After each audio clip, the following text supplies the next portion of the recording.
You can't put a good man down. You can't put a worthy man down. It's impossible.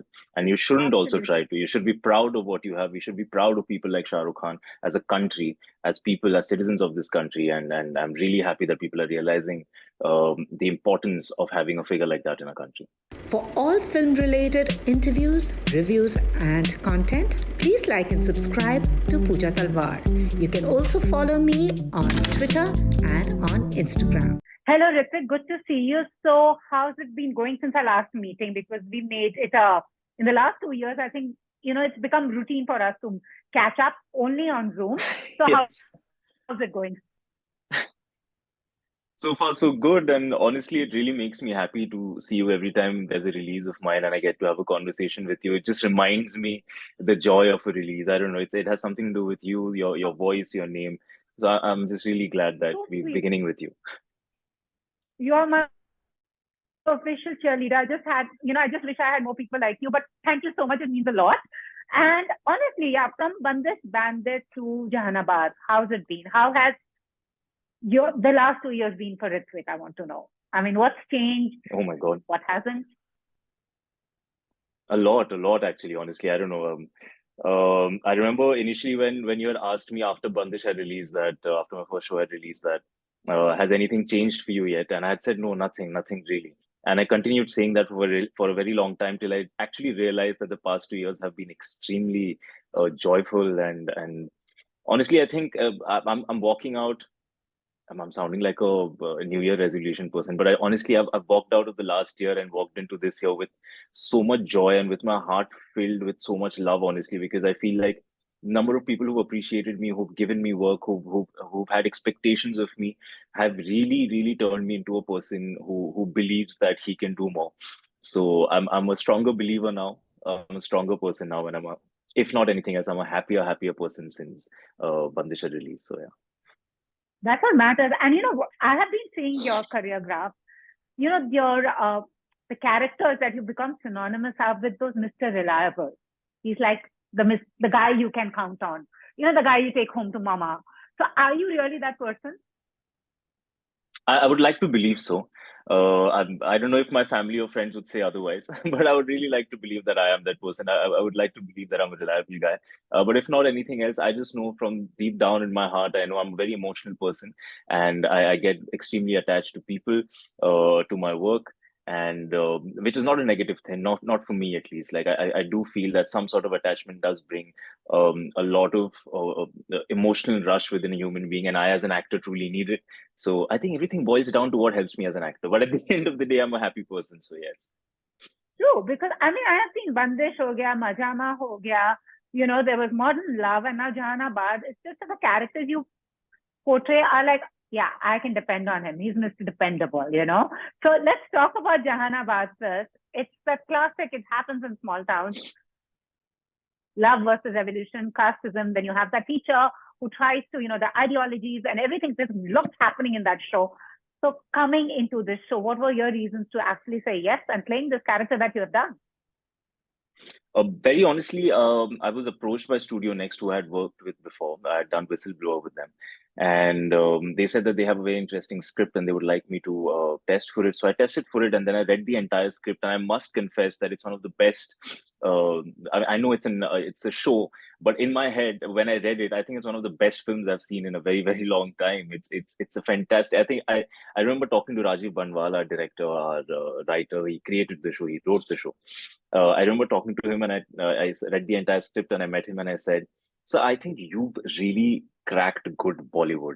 And after very long, I've read something like this. And the drama in it, the love in it, the action, politics, it's filled with the right notes of everything. And I was ecstatic as a consumer, as an audience of that script, as a reader of that script and audience of the show. I'm quite kicked to be watching it also. So that's what really pumped me to keep, okay, we've got to do the show. The script is insane. We don't know how it's going to turn out to be. We don't know how, if I didn't know if I was good enough to be playing Abhimanyu Singh, because it's a very complicated part. But we did it. We did it through all the ups and downs. We made the show. We took our time, and here we are, almost to 3rd Feb.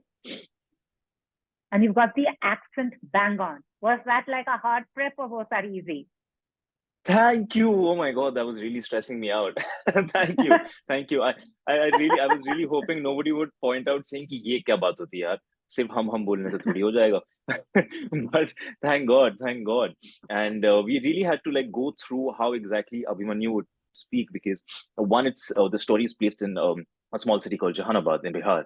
But Abhimanyu Singh's character comes from Delhi and Patna. So how much of the accent stays? How does he speak? What are the phonetics he uses? What stays true to the culture that he's coming from and his mother tongue? So we didn't break it down quite a lot, and at the same time made sure that it's extremely accessible and understandable by everybody viewing it, and not just people from the hubs of Bihar or UP. So yeah, so I really hope that we crack the right way of doing it. I hope so. No, that you have. I mean, what I have seen. So how different is Ritwik from Abhimanyu?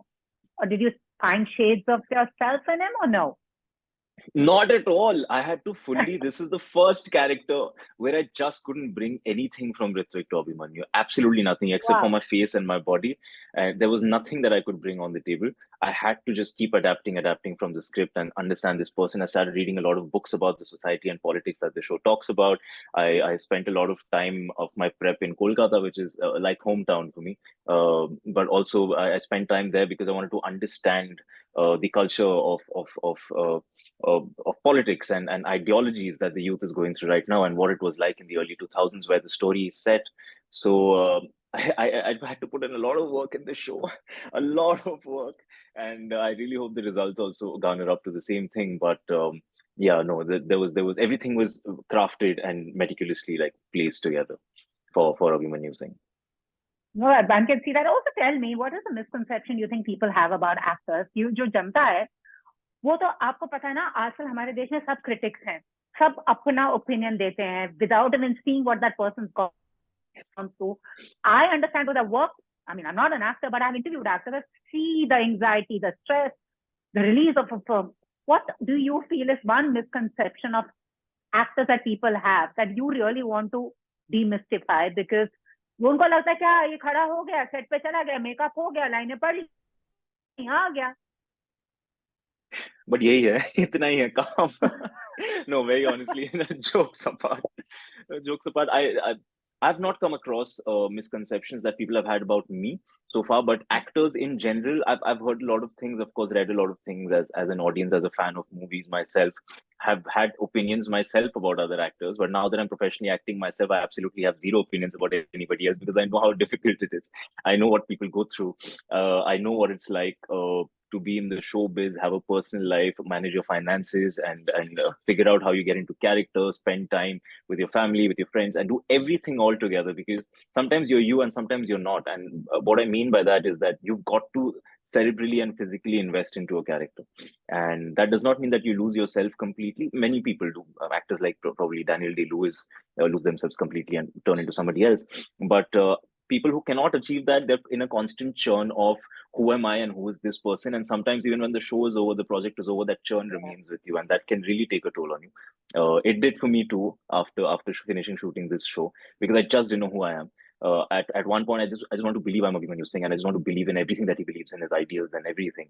And I started speaking up and standing up for things that I never thought that I would speak up about or stand up about. And later on, also feeling that, okay, this is not me. These are not my ideals. So why am I doing this? So there was a lot of confusion, a lot of churning, but then I'm out of it now. Thank God. This was a tough one to wash off, but we did wash it off all together. Also, the thing is, now with OTT, a lot of actors actually say there's a lot of work, but the kind of work that they want is also difficult to get, because वो क्या हुआ है, it was to upend Bollywood and its star system. वो अभी पूरा Bollywood भी यहाँ आ गया है. तो वो बेचारा एक्टर वही कर रहा है जब वो बॉलीवुड में he wanted to make his inroads. He's now trying to make inroads into what was actually touted as the most democratic place. So आपको भी ऐसा लग रहा है? I honestly think actors, I mean, with the less amount of experience that I have, I really think actors should focus on nothing else but just to act. You have your managements and people around you, your team, and everybody who's looking after these things, who are trying to strategize how you should work, what projects you should pick up. And if you're an actor without a team, just forget about strategy. Like, don't think about what I should do, what kind of work I should do, what not. Honestly, like the only way I approach work is, will I watch this show? Will I watch this film? And if that's a yes, then I want to be a part of it. It's as simple as that. And what kind of project do I want to do, or what kind of co-actors do I want to work with, what kind of directors, and अच्छा बॉलीवुड भी OTT पे आ जाएगा तो हम क्या करेंगे? Honestly, we start thinking of these things तो काम पे ध्यान ज्यादा रहेगा नहीं. We just need to keep practicing, doing our riyaz, focus on our work, and just go ahead. जो होना होगा वो तो होगा ही. I don't think when a Shahrukh Khan came in, or an Amitabh Bachchan came in, or any of the fantastic actors we've had in the history of Bollywood, I don't think any of them came in and for the first 5 or 8 years sat and thought कि मुझे इस तरीके की फिल्में करनी है. वो बस खुश थे कि उनको काम करने मिल रहा है, and they're working, and that's all that we should do. We should just be happy that we've been selected. We are getting the opportunity to work. We are getting the opportunity to be in the world of cinema. Be excited. Keep at it. जो होना होगा वो तो हो ही जाएगा. So yeah, and recently we have seen Mr. Shahrukh Khan. They wrote his career obituaries. They put him down, and how has he struck with Pathaan? I mean, saying that can't put a good man down, yeah? You can't put a good man down. You can't put a worthy man down. It's impossible. And you shouldn't also try to. You should be proud of what you have. We should be proud of people like Shahrukh Khan as a country, as people, as citizens of this country. And I'm really happy that people are realizing the importance of having a figure like that in a country. He's an emotion, as I say. He's truly an emotion. Absolutely. And he's been an inspiration to young actors. A lot of actors, I mean, he's self-made. Just that one from Delhi to Mumbai, he had nothing. He had no godfather. He had nothing. So I guess, he's a role model that we should always aspire to have. And very witty also. Totally. So, aap mujhe ek batao, which is one experience that you don't want to ever re-experience. Which is one? Sorry, can you repeat that again, please? Experience that you really never want to re-experience. Could be anything. An experience you never want to re-experience. Oh my God. An experience I never want to experience again. I don't know. I'm an honest believer of the fact that everything that I've experienced so far has made me the person that I am, and I'm proud of the person that I am today. I'm happy to be the person that I am today. So I've probably all the experiences were important, but I don't know if I want to relive them again, but if I have to, I will go through it again, because I know if I go through them all, where I would reach and where I would be, and that would make me really happy, because back then I didn't know. So I let the experiences happen and shape me the way they wanted to shape me. But other than that, there's none. There's a fear that I have. It's not an experience I've already have, but there's a fear that I have that probably someday someone will ask me to stop working. And I hope that never happens. I hope that never, ever, ever, ever happens. So I hope I never experience that at all. Not once, not twice, not never. This is the same thing Mr. Khan once told me, is he wakes up with the fear that his arms are chopped because he keeps doing this thing. And he'll wake up in the morning knowing that he can't act. Oh God. That's a huge fear. It's a huge fear. Yeah. I think everyone goes through it, and we all develop this imposter syndrome also at times, saying, I go through it too, so I get where you're coming from.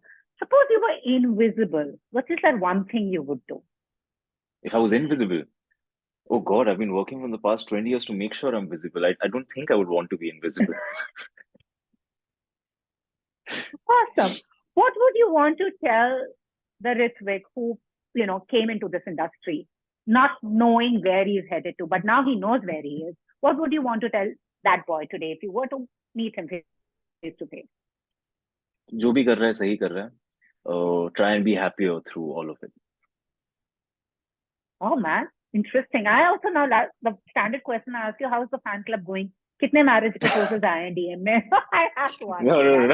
Nobody. I must say that my I don't know if I should use the word fans, but fans or viewers of my work and appreciate people who appreciated my work. I nobody's sending me marriage proposals, but everybody has been so supportive and encouraging about my work, and that has just kept me going. Genuinely kept me going. I'm not very huge on social media. I'm not. I don't post regularly. I've seen that. You're not one, because this is something another actor told me. I don't need to go on social media. Siddhant Chaturvedi. Social media में जाने की जरूरत नहीं है, मुझे काम करने दो. But a lot of people feel they have to put that much effort on social media to be seen. No, I mean, if you're good at it, go ahead. If you enjoy it, you must do it. Like, absolutely. It's fantastic to be out there, and it's a great invention. It has connected people in ways that we couldn't have even imagined 20 years back, you know. So it's fantastic for people who like doing it. For someone like me, it's a skill set that I'll have to pick up. I just don't know if I want to pick it up right now, or I'll just wait it out and see if it happens to me organically. But I do use social media to keep reading what people are telling me or what they're expecting of me, or what they think of the work that I'm doing. And from whatever I read and whatever I've heard or discussed with people, I've realized that I have a feeling that I'm on the right path and I'm doing the right thing. And people have been extremely encouraging, and I can hear the hoots when I read the comments, and when I see the reactions on stories and so on and so forth on Twitter. And it makes me happy. It genuinely makes me happy that there are so many people watching me. And I didn't know, like, for a 4-year-old, 5-year-old boy who was at home just performing for his mama or for himself, to hear hundreds of other mothers say that, "Beta, tum bahut acha kaam karte ho, karte raho." It's a grand feeling, you know. I don't even know how to express it. Absolutely. बस ये अभिमन्यु सिंह के बाद आ जाएगा आपको, हमारा बेटी या मेरे साथ लगन कर लो, आ जाएगा तुम्हें मैसेज, बता देना मुझे। You just want me to get married. I don't know why. We need suitable boys like you. I'm sure, you know, all the girls need worthy boys like you. So I'm just applauding that. So if you were a hashtag, what hashtag would you be? I would be hashtag aa raha hoon. I like that. But do you Google yourself? I've Googled myself. Yes, I have once or twice. And because many a times I say very stupid things in interviews and this and that, I just go back to check कि यार किसी ने वो पकड़ के article तो नहीं बना दिया. And then I see that no, people are good enough and they ignore these stupid things and they just write what's important. So that's good. That's good. Awesome. But anyways, it's lovely chatting to you. Hope to meet you in person. As I said, I'll make an allowance when it comes to you. So all the very best. Jehanabad looks good. So till the next one. Thank you so much. I really hope you like Jehanabad. It releases on 3rd of Feb. Everybody will be seeing this video, and thank you so much for doing these interviews with me every time there's a release, because you're truly my lucky omen, genuinely. Oh, so sweet. Thank you so much. That means a lot to me. But I'm genuinely very fond of you too. So Mutual Fan Club, Mutual Admiration Society, I'm so like all the very best. Absolutely. Bye. Thank you. I'll see you soon. Bye-bye. Yeah, bye. If you've liked this interview, please like, share, and subscribe. Follow me on Twitter and Instagram.